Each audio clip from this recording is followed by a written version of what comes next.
So guys, I did for Ohafia like this. Ohafia fine. On not tell me say Ohafia fine. My friends will be Ohafia people.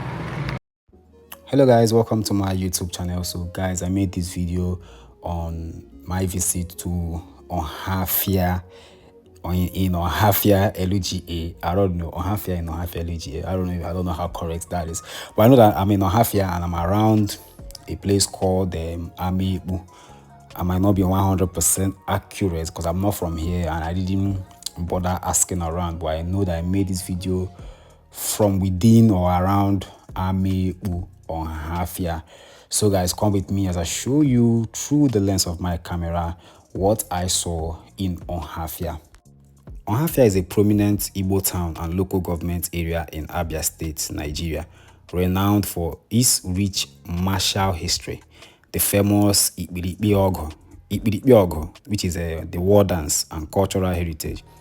Historically known as skilled warriors, the Onafia people centered around Elu Onafia are recognized for their bravery, traditional and vibrant agricultural-based economy. Onafia is located approximately 50.1 km from the state capital, Umuahia.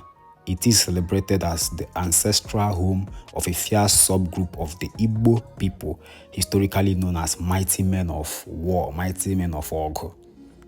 The Onafia people are still deeply proud of their Abia warrior heritage. This history of bravery is preserved through the Obuisi society and traditional festivals like the Obaji. The village of Elu serves as the traditional and ancestral capital of Onafia town. The Onafia local government area is comprised of 26 villages and includes major neighboring towns such as Abia, often called Little London, and Mkporo. The administrative headquarters is located in Ibem, Onafia.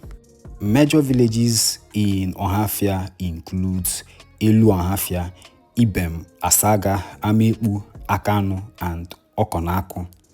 The local government is currently led by Mayor Honorable Chief Elanya Carlo Oju.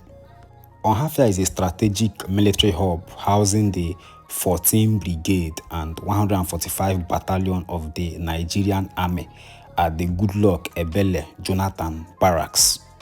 The region is rich in agricultural land and is currently seeking investments in agribusiness and mining. The late renowned clergyman Reverend Dr. Umuahia.It is from Onafia and was laid to rest in his home village of Asaga, Onafia on March 27, 2026, which was the day I made this video.